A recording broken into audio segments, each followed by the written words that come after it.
ఉపరాష్ట్రపతి పదవికి సడన్ గా రాజీనామా చేసి అడ్రస్ కనిపించకుండా జగదీప్ ధన్కడ్ ఎక్కడా ఇన్నాళ్లు మారుమోగిన ప్రశ్నకు సమాధానం దొరికింది. కొత్త ఉపరాష్ట్రపతి రాధాకృష్ణన్ ప్రమాణ స్వీకారోత్సవంలో ధన్కడ్ స్పెషల్ అట్రాక్షన్ గా కనిపించారు. సతీ సమేతంగా కార్యక్రమానికి వచ్చారు. ఆయన అందరినీ నవ్వుతూ పలకరించారు, అభివాదం చేశారు.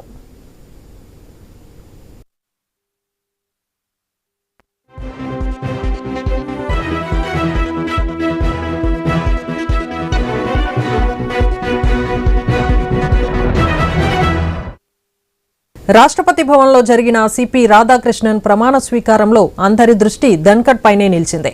మాజీ ఉపరాష్ట్రపతిగా ఆయనకు సరైన గౌరవం దక్కింది. మరో మాజీ ఉపరాష్ట్రపతులు హమీద్ అన్సారీ, వెంకయ్య నాయుడు పక్కన ధన్కడ్ ఆసీనులయ్యారు. వెంకయ్యతో తెగ ముచ్చటించుకున్నారు. అంతకుముందు రాధాకృష్ణన్ కు షేక్ హ్యాండ్ ఇచ్చారు, అభినందనలు తెలిపారు.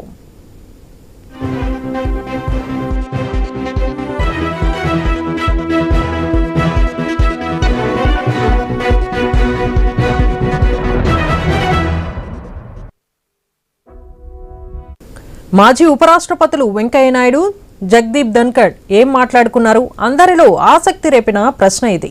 రాజీనామా చేసిన తర్వాత పెన్షన్ కోసం దరఖాస్తు, క్వార్టర్స్ కోసం అప్లికేషన్ తప్ప ధన్కడ్ ఎక్కడా కనిపించలేదు.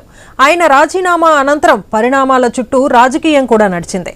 మోదీ ప్రభుత్వం టార్గెట్ చేసిందంటూ ప్రతిపక్షం బాగా హైలైట్ చేసింది. ఇప్పుడు సడన్ గా ఉపరాష్ట్రపతి సిపి రాధాకృష్ణన్ ప్రమాణ స్వీకారంలో మెరిశారు. ఆయన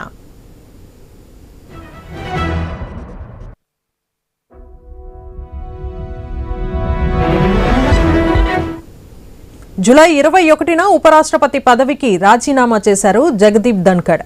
రాజ్యసభ చైర్మన్ గా ఆ రోజు కార్యక్రమాలను నడిపారు. ఆయన రాత్రికి రాజీనామా చేస్తున్నట్లు అనూహ్యంగా ప్రకటించారు. అందరూ షాక్ అయ్యారు. తాను అనారోగ్యంతో వైదొలుగుతున్నట్లు చెప్పినా కేంద్రంతో విభేదాలే కారణమని విపక్షాలు ఆరోపించాయి. పదవిని వీడిన తరువాత జగదీప్ ధన్కడ్ తొలిసారి బయట కనిపించారు.